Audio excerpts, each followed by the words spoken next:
L'idée est venue d'abord d'écrire un livre, parce que après avoir fait beaucoup de papiers de recherche sous la pression actuelle de nos universités et grandes écoles, il y avait longtemps que j'avais pu publier de livres et j'avais envie d'en faire un.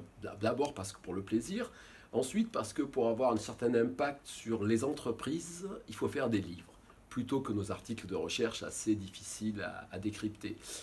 Et donc j'ai amalgamé un peu toutes les recherches que j'avais faites, tous les articles que j'avais publiés, j'ai essayé de donner un sens à ça. Et au bout de moment, il y a des choses que j'ai laissées tomber, des choses que j'ai intégrées, et puis j'ai dit, mais tiens, ça fait sens. Et ensuite, j'ai discuté avec Julien, il me dit, ah, mais ça, c'est la vie sociale des marques. J'ai dit, ah, c'est parfait, parce qu'on avait tous en tête la vie sociale des objets, le livre d'Appadurail, d'anthropologie des objets, et donc c'est devenu la vie sociale des marques. Mais ça a été émergent. Il n'y a pas eu un projet avec l'idée je vais faire un livre sur l'approche culturelle des marques.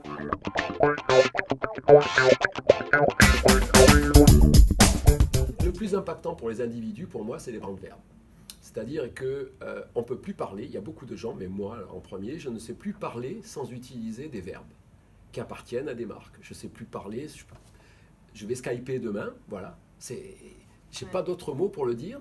Donc même si j'achète pas du Skype, même si je suis pas un fan de Skype, je suis obligé d'utiliser un nom de marque pour parler. Et ça, je crois quand même que même si on a eu à un moment donné des noms de marques qui désignaient des produits, on avait les Kleenex, on a eu le ping-pong, on n'a jamais désigné nos actions, les actions humaines, par des verbes fondés sur les marques. Et ça, c'est un peu inquiétant, quoi. Et alors que les gens criaient au scandale quand on avait les t-shirts Tommy Hilfiger, les casquettes Von Dutch en disant on se transforme en homme sandwich, là on a les mots dans la bouche et ça n'inquiète personne. Et moi ça m'inquiète un peu, tu vois.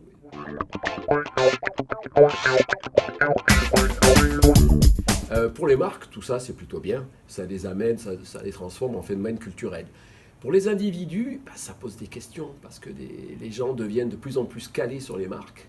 On dit qu'ils ont de plus en plus de compétences brandées, et du coup, ils perdent des compétences dans le domaine de la vie quotidienne.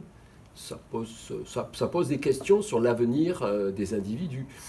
Bon, après, pour les entreprises, je ne suis pas sûr que ce soit si bon que ça, parce que pour le moment, alors peut-être c'est notre faute, on n'a pas formé les marketing managers à être capable de, je ne dis pas gérer, parce que ce n'est pas le mot, de comprendre et d'accompagner ces phénomènes. Grande Mark Kraken dit qu'il faudrait former, pas des brand managers, mais des Chief Culture Officers. Des gens capables de gérer, de comprendre la culture extérieure de l'entreprise et de l'harmoniser avec la marque. Pour le moment, on en est loin aussi.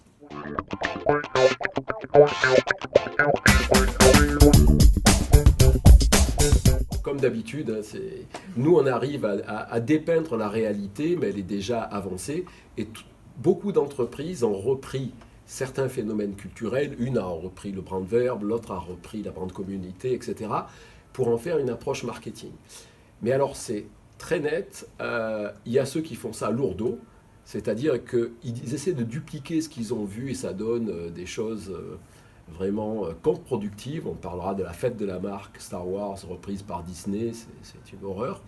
Et puis il y en a quand même qui en ont fait de nouvelles approches marketing originales. Moi j'aime beaucoup la façon dont Ducati est maintenant gérée complètement de façon culturelle. Le PDG dit lui-même, en fait, on est passé de la métal-mécanique à l'industrie mécanique à l'entertainment. Et c'est ça notre job. Et donc, toute l'organisation marketing est en lien avec ça. Wow. Merci.